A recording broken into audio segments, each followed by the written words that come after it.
Indonesia itu dulu kedatangan Islam itu tidak pernah dipertentangkan antara Islam dan negara, sehingga diskusi itu sudah salah karena para wali itu tidak pernah mempertentangkan Islam dan keindonesiaan atau kebinekaan. Satu, bahwa para wali itu misinya dakwah, di mana-mana dakwah itu pasti ketemu yang berbeda, mulai beda agama, beda pilihan madhab, beda tradisi, beda kultur. Jadi itu tidak perlu dipertentangkan, tapi malah itu jadi lahan dakwah. Sehingga kita ini kalau diminta diskusi hubungan negara dan agama malah bingung, memangnya kenapa? Itu seperti dulu zaman P4, saya punya kawan di Jogja, teman saya nulis tafsir Profesor Zaini, itu pernah zaman Pak Harto disuruh sosialisasi P4 di Papua. Apa hubungan Pancasila dan UUD 45? Itu orang Papua jawab, hubungannya baik-baik saja Pak. Jadi yang unik itu ketika disuruh baca Pancasila, 1 Pancasila, 2 ketuhanan yang Maha Esa. Nah, akhirnya 6 kan? Kenapa Pancasila jadi 6? Yang unik itu ketika ditanya, ini saya melihat langsung di TV 7 itu, Indonesiaku itu, ada anak-anak kecil ditanya, bendera ini milik siapa? Bendera merah putih itu. Jawabannya apa? Milik sekolahan Pak. Karena memang milik sekolahan. Itu yang tanya itu kaget. Milik sekolahan Pak. Nah, tentang tema ini mohon dibaca ini langsung start ya, langsung serius, karena tadi sudah kayak jurkam tadi, ini yang langsung khas ilmuwan. Ini sebagai penghormatan saya pada Yunisma, ini khas keilmuan. Imam Zuhri adalah gurunya Imam Malik. Ya, saya ulang lagi ya, Imam Zuhri adalah gurunya Imam Malik. Halaman 29. Ini langsung start saya baca halaman 29. Dan ini terutama yang para punggawa-punggawa ini. Saya baca ya. Ini teks tidak ada yang saya rubah, memang persis seperti ini. Bismillahirrahmanirrahim. Yaqulu Zuhri, ini gurunya Imam Malik. Fama futiha fil islami fathun qablahu kana a'zama minhu. Innama kanal qitalu haitsul taqon nasu. Falamma kanatil hudnatu wa wadu'atil harbu wa amana nasu ba'duhum ba'du wal taqaw fatafawadu fil hadits wal munaza'ah. Falam yaklim ahadun bil islami yaqilu syai'an illa dakhula fihi. Walaqad dakhalataini kasanaten mithlu man kana fil islam qabla dzalika wa aktsar. Terus ini ngomongnya harus santai, nggak boleh provokatif. Begini, kita tahu dalam perdamaian Hudaybiyah itu poin-poinnya itu semuanya merugikan Islam. Di antaranya adalah jika yang Islam masuk kafir harus dibiarkan, karena berarti masuk ke habitat asli. Karena Nabi sebelum jadi Nabi, komunitas pokok itu kafir, sehingga kalau Islam masuk kafir kembali ke habitat. Tapi kalau Islam masuk kafir, kafir masuk Islam itu harus dikembalikan karena dianggap bid'ah. Maka kalau kamu dituduh bid'ah itu tenang saja dulu, Nabi itu ya dituduh ji'ta bidinin muhdas, kamu datang dengan agama yang baru. Cuma agak diteruskan wa kullu muhdasatin bid'ah wa kullu bid'atin dalalah. Jadi orang-orang kafir dulu kalau ngomentari Nabi, ji'ta bidinin muhdas, kamu datang dengan agama yang apa? Baru. Nabi nurut. Semua perjanjian yang merugikan Islam itu Nabi nurut. Tapi Nabi hanya minta satu hal, jangan ada perang 10 tahun.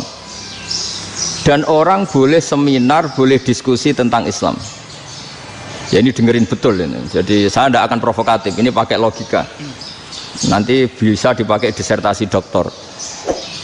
Tapi saya minta orang boleh diskusi, boleh seminar tentang Islam. Akhirnya saat itu juga ada orang yang masuk Islam. Di depan tulisan itu belum kering istilahnya. Datang ke situ, namanya Abu Jandal bin Suhail bin Amr. Itu datang ke Nabi, ya Rasulullah, saya ini mau masuk Islam. Kata orang-orang kafir, ini pertama Muhammad, kamu komitmen enggak sama perjanjian? Kalau kamu komitmen harus kamu kembalikan. Nabi bilang, ya Abu Jandal, kamu kembali ke mereka, ke habitat mereka, yaitu menjadi kafir, di komunitas kafir maksudnya. Akhirnya nangis. Sayyidina Umar itu mendekati Abu Jandal, kemudian memberi isyarat supaya ngambil pedangnya. Jadi isyaratnya wong ini baca ora wis. Maksudnya orang-orang kafir. Tapi Abu Jandal nggak mau. Singkat cerita akhirnya kembali ke komunitas kafir.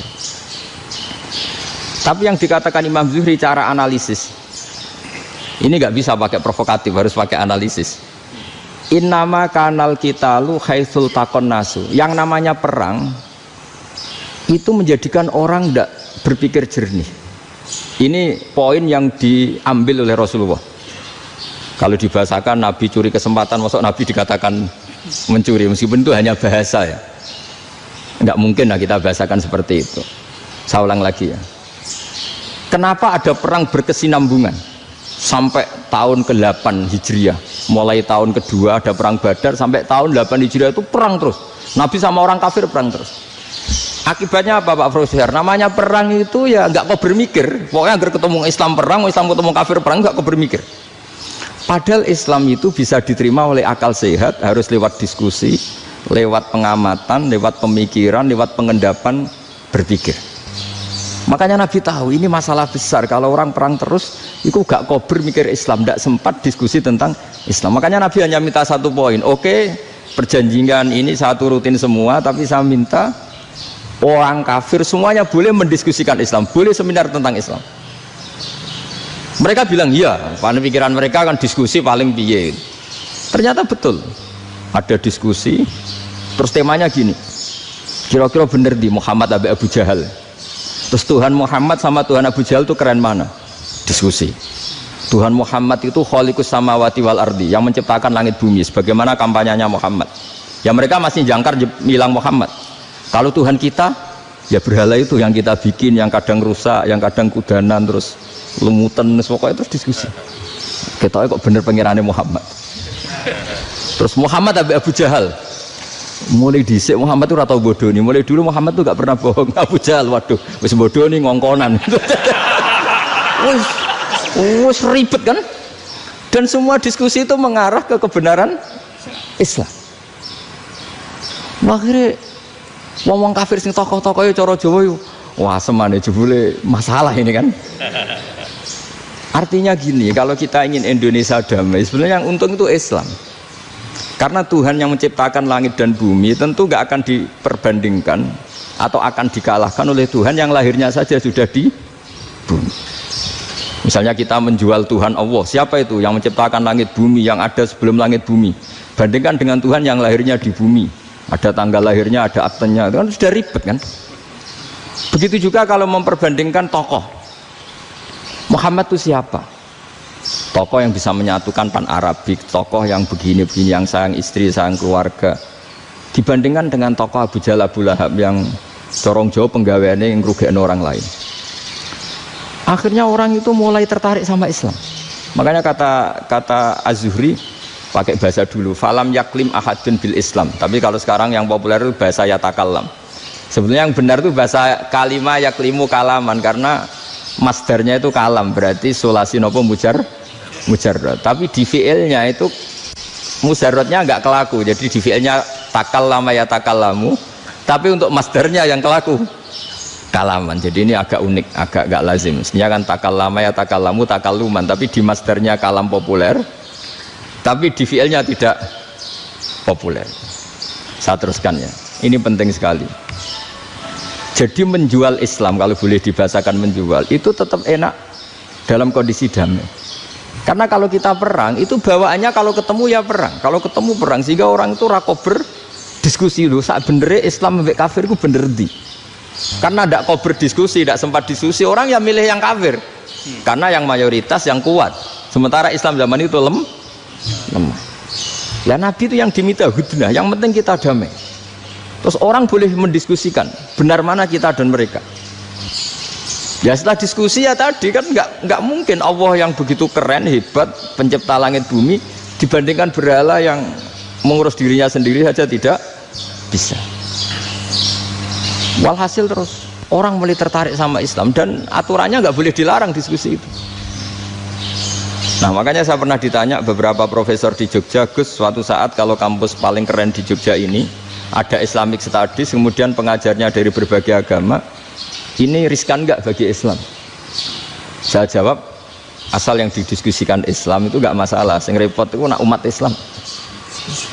Karena kalau umat Islam yang jadi percontohan, banyak raja yang dolim, banyak pemimpin muslim yang dolim, terus identik dengan Islam itu jadi dolim, kan ribet. Ya kalau pas umat Islam, kalau Islam yang kumat kan jadi masalah kan. Nah ini kan terus jadi beda umat Islam sama Islam yang lagi apa? Kumat. Singkat cerita terus Islam mendapat posisi yang luar biasa. Nah makanya di sini diistilahkan falam makanatil hudnah, ketika ada perdamaian wa amanan nasu ba'dum ba'do, orang merasa aman, itu fatafawadu fil hadis wal munazaah. Mereka berdebat, munazaah itu berdebat.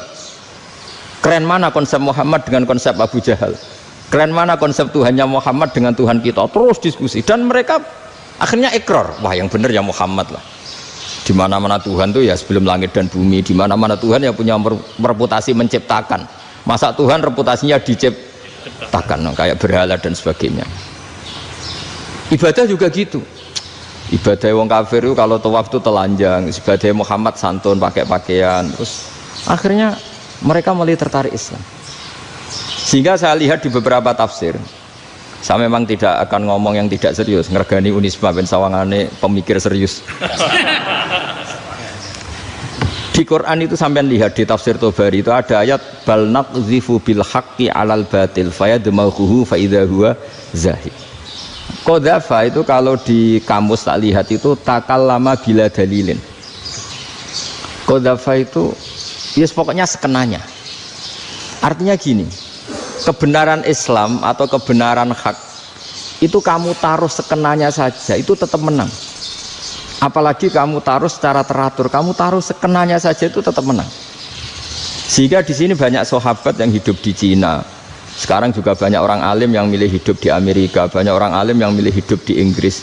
Dan mereka pede, percaya diri karena kebenaran itu kamu letakkan di mana saja, itu tetap akan menang, akan menemukan momentum kemenangannya. Misalnya gini, contoh paling gampang. Dulu para peneliti, saya ulang lagi, dulu para peneliti itu ya datang kemana-mana, termasuk Ibnu Battuta, termasuk Ibnu Khaldun, ya semua peneliti itu suka neliti. Setelah diteliti, Quran itu satu-satunya kitab suci yang membicarakan sains, misalnya tentang falak, tentang astronomi, tentang asal-usul kejadian manusia, kejadian makhluk. Juga bicara tentang geografi, geologis, semuanya. Sementara kitab lain hanya cerita tentang mawaid wal hikam wal ibar.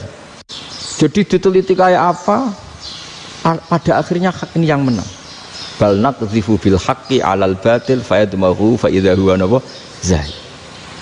Saya berkali-kali cerita, ada ulama yang ahli matematika. Ketika ditanya kenapa kamu suka ngajar matematika, sampai muridnya itu ragu, ini guruku mlebu swarga ta ora, penggaweane mulang matematika. Tapi para muridnya bermimpi bahwa Imam Amudi itu disuruh ngajar para malaikat. Dan itu pede betul dia.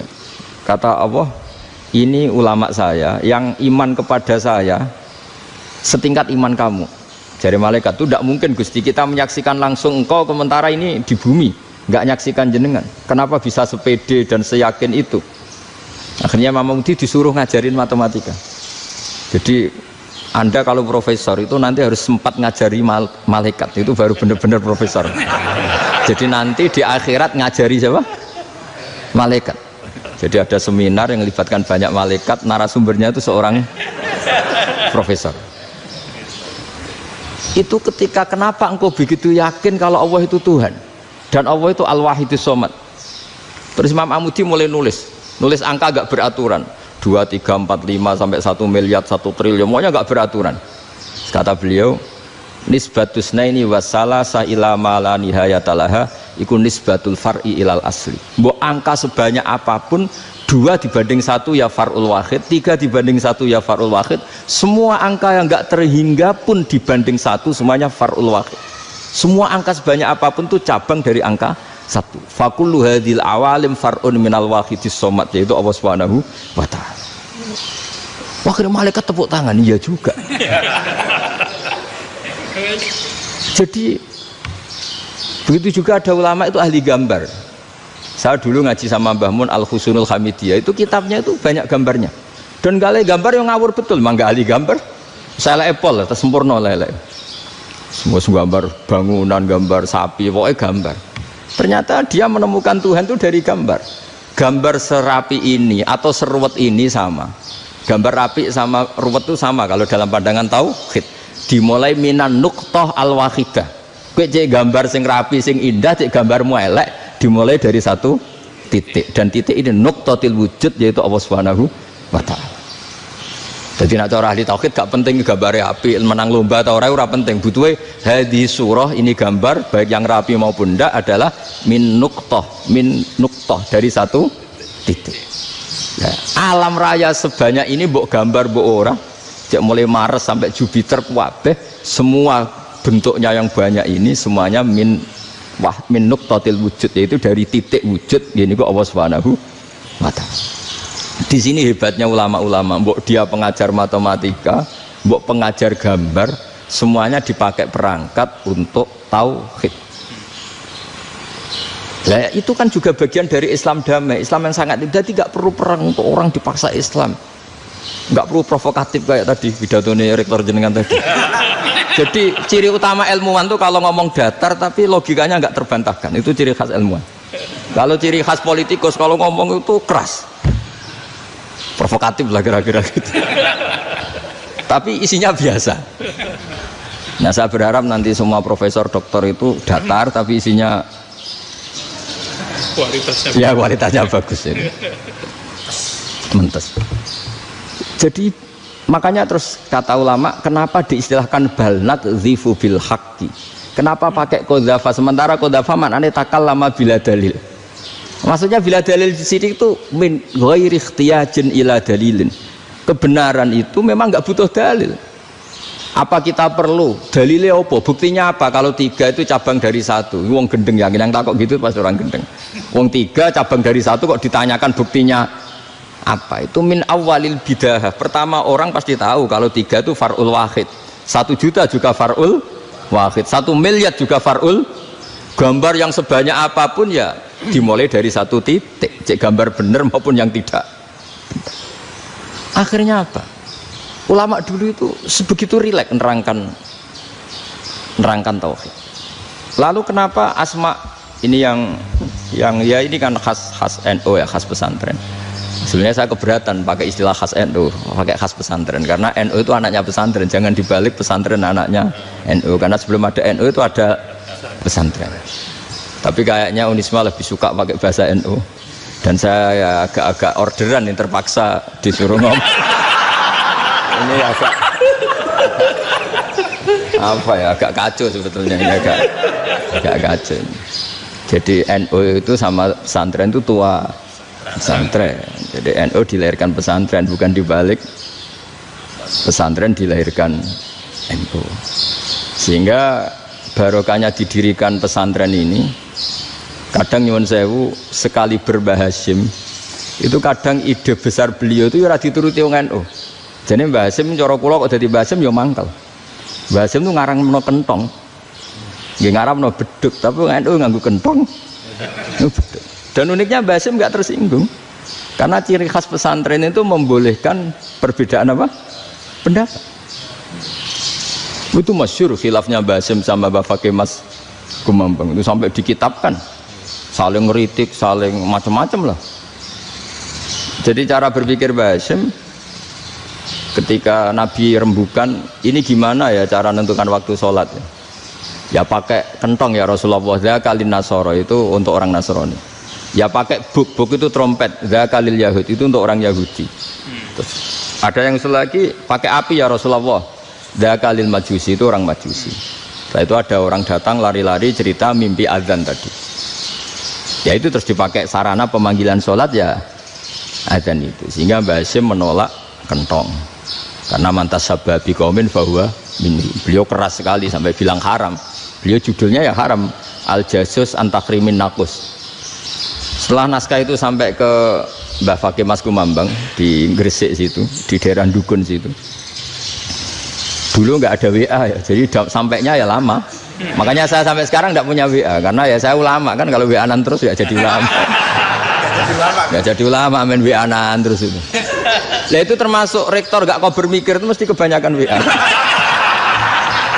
Karena kan otaknya didikte oleh sesuatu yang masuk, sesuatu yang dilihat itu kan pasti mendikte kita. Beda kalau yang nggak WA-an kan mikir apa kita yang menentukan. Kalau WA-an kan kita ditentukan. Mau mikir anaknya butuh apa, gara-gara WA informasi Jakarta mikir Jakarta. Padahal secara kewajiban ngapain kamu orang Malang mikir Jakarta? Gara-gara WA mikir Jakarta belum selesai ada berita di Sulawesi, mikir Sulawesi. Habis itu mikir NTT. Makanya semua orang sekarang merasa tokoh nasional gara-gara informasi yang masuk itu nasional. Jadi Masio RT yang mikir gimana Gus Indonesia. Padahal RT loh. Sampai lupa kalau dia itu RT. Jadi semua orang sekarang merasa tokoh nasional. Dan itu gara-gara apa coba? Akhirnya semua orang juga punya ide tentang nasional. Harusnya negara itu gini-gini. Jebule wonge sing duwe ikon itu sapa? RT. Ribet kan? Saya teruskan, setelah naskah itu sampai ke Kiai Fakih Mas Kumambang, beliau itu marah besar. Ini harus dilawan, dan saya bukan karena benci Mbah Hasyim. Beliau teman saya ketika ngaji Kiai Mahfud di Mekah. Jadi Mbah Fakih dan Kiai Hasyim itu teman ketika ngaji di Mekah. Secara ngelawan tuh lucu, gak ilmiah, tapi gak ilmiah wong alim tetap ilmiah. Di mana-mana serupa itu tidak sama. Ya kalau mungkin zaman Nabi di Medina itu, zaman itu kentong itu identik dengan milik Nasrani. Di Indonesia beda. Pos kampling ya kentong, kebakaran ya kentong, wae sarapan orang di LP ya pakai kentong. Jadi tidak ada jaminan kalau kentongan itu identik dengan Nasrani. Lalu haramnya di mana? Yang di mana-mana tasabuh itu identik. Ini tidak identik.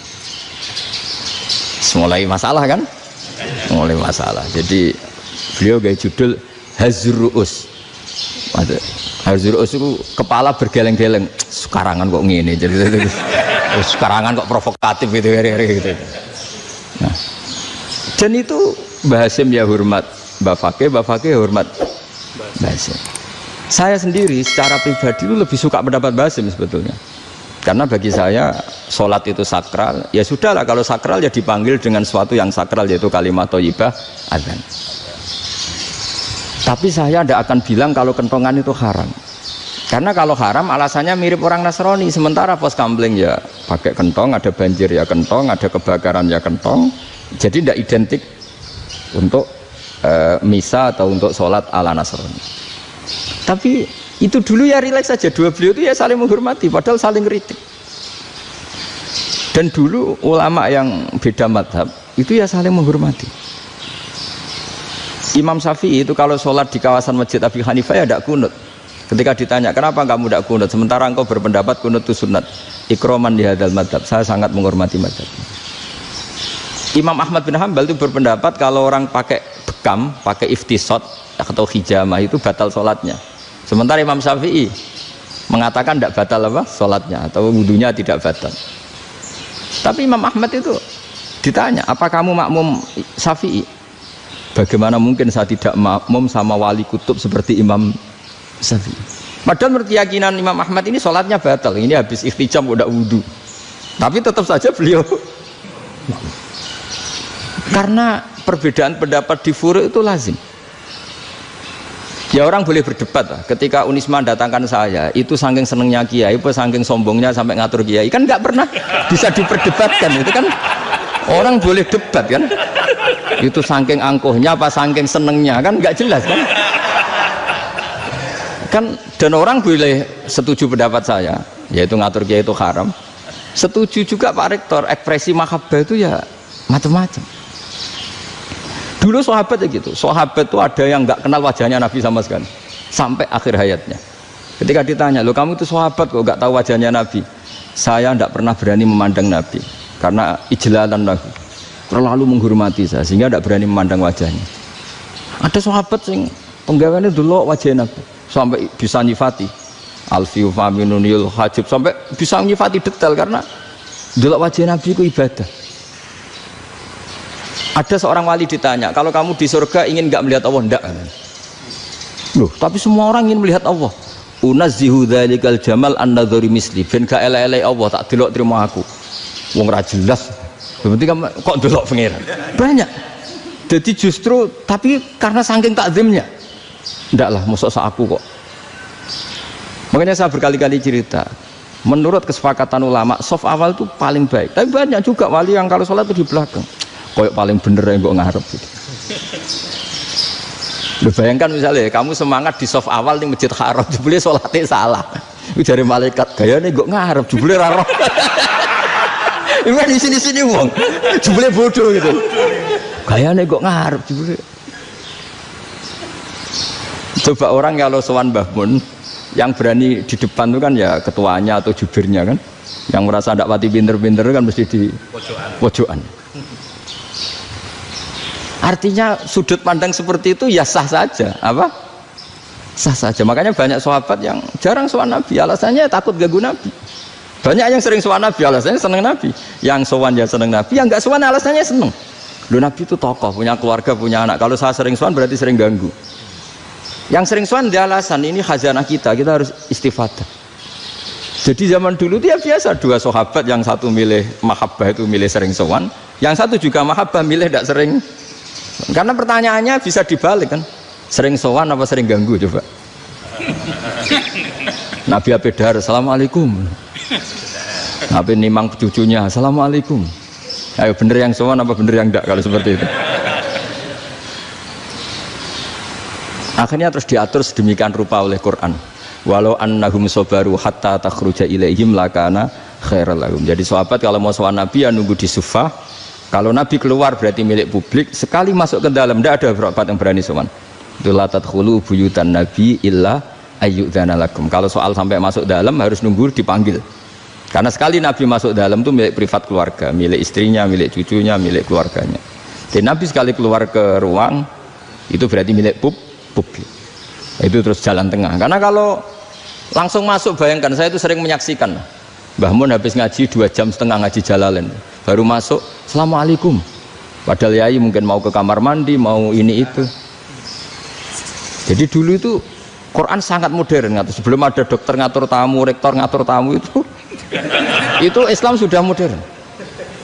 Dia kan gak fair kan, misalnya saya ke Unisma harus janjian pakai ini, terus kalau misalnya kesini selonang-selonang kan lucu kan, mentang-mentang kiai terus juga sowan-sowanan selonang-selonang. Padahal kalau kita mau ke mereka pakai protokol. Sering tidak fair dunia ini. Tapi karena aku kiai ra oleh gelo ya sudah. Akhirnya saya memutuskan gak gampang kemana-mana karena itu.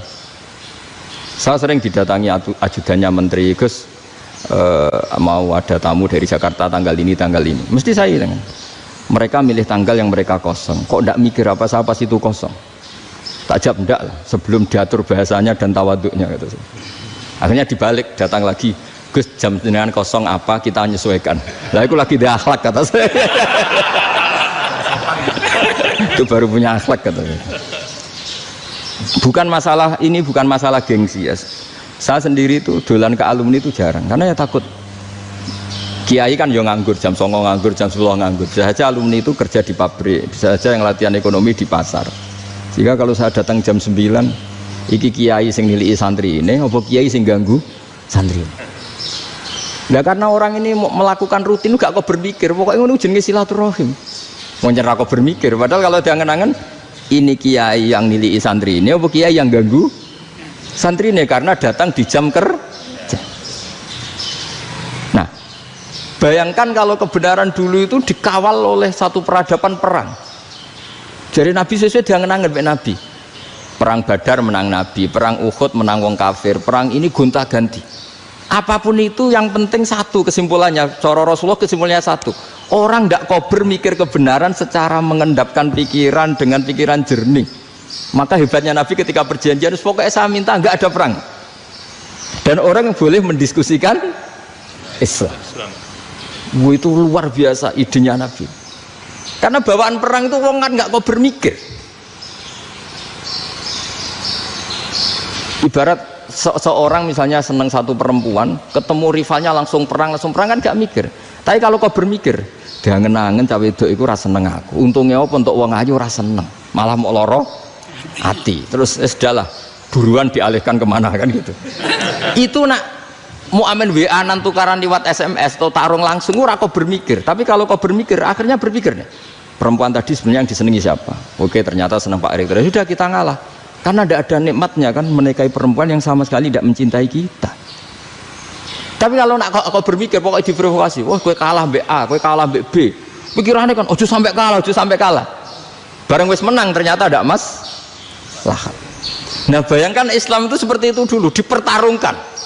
Doang Islam itu dinu aklin, agama yang diterima dengan akal sehat. Tapi sekarang ukurannya perang.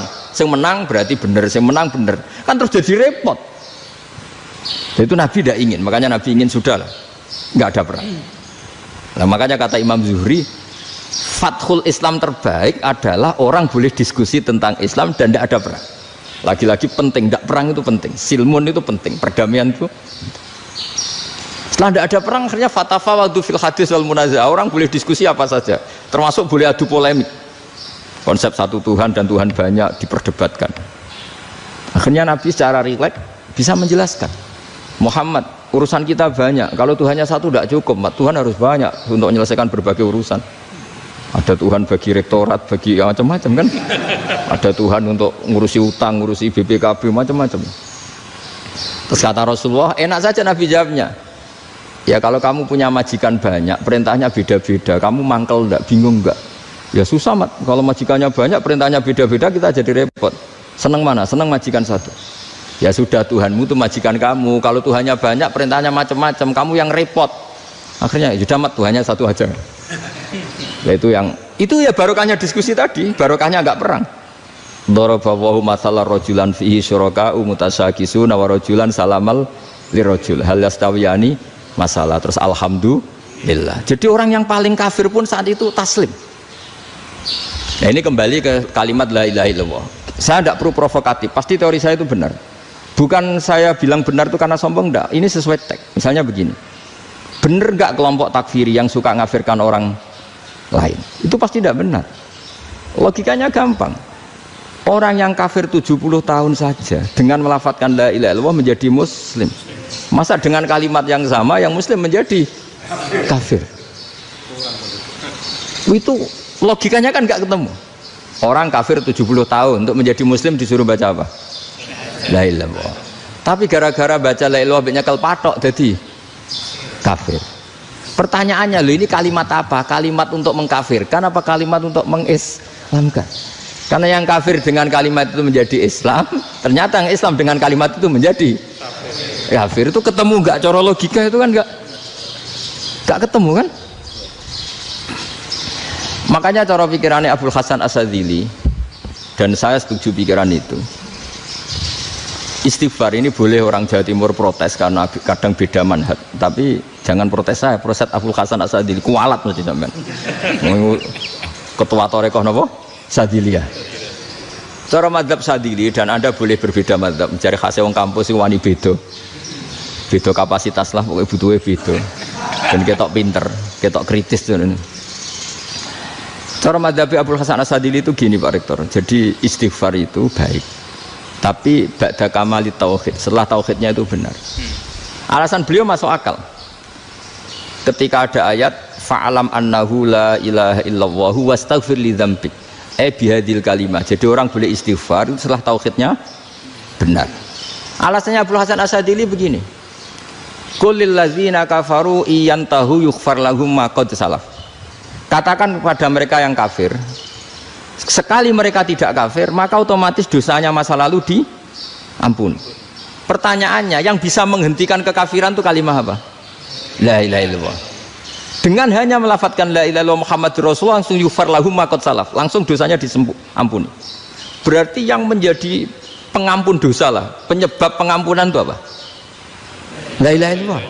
Itu bahkan orang kafir belum istighfar.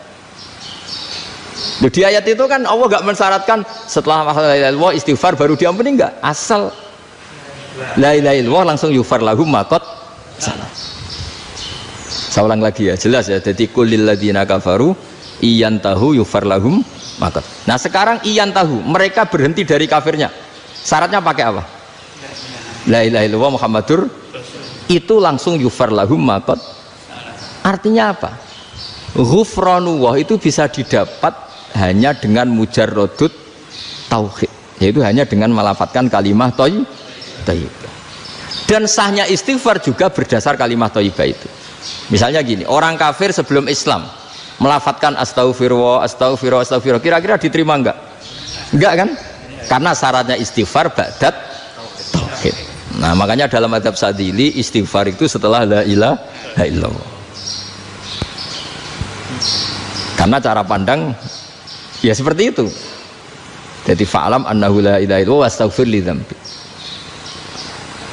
Jadi dengan kebenaran tauhid saja ini sudah cukup kita insya Allah layak diampuni. Karena innallaha la yaghfiru ayyusyraka bihi wa yaghfiru ma duna dzalika liman yasha. Jadi orang yang tauhidnya benar itu bisa diampuni Allah asal tauhidnya benar. Itu Allah ngendikan liman yasha wa yaghfiru ma duna dzalika liman yasha. Dawe Imam Suyuti walam yakun liman yastaghfir. Jadi orang yang bertauhid secara benar meskipun gak sempat istighfar itu tetap potensi diampuni. Karena bawaan tauhid itu sudah menjadi layak diampuni. Kayak orang kafir sekali ngelafadzkan kalimat tauhid mbok gak istighfar langsung diampuni. Nah, karena melihat seperti itu terus orang berlomba-lomba memperbanyak jumlah ngelafadz la ilaha illallah. Jadi kita yang alim, kita semua, saya tidak bilang saya, kita termasuk yang di pinggir-pinggir saya ngaku alim orang masalah lah soalnya. Kita semua yang alim-alim itu tahu bahwa la ilaha illallah itu super. Sudah bawaannya tauhid, juga punya kelayakan diampuni. Nah, kemudian nasib kita agak sial. Malah kalimah ini dituduh bid'ah, dituduh khurafat. Mergo Nabi nggak pernah tahlilan, Nabi nggak pernah. Nabi gak pernah tahlilan, kalau diartikan Nabi ra tau maca la ilaha illallah nek gak kalimah itu. Nah, ini provokatif ini.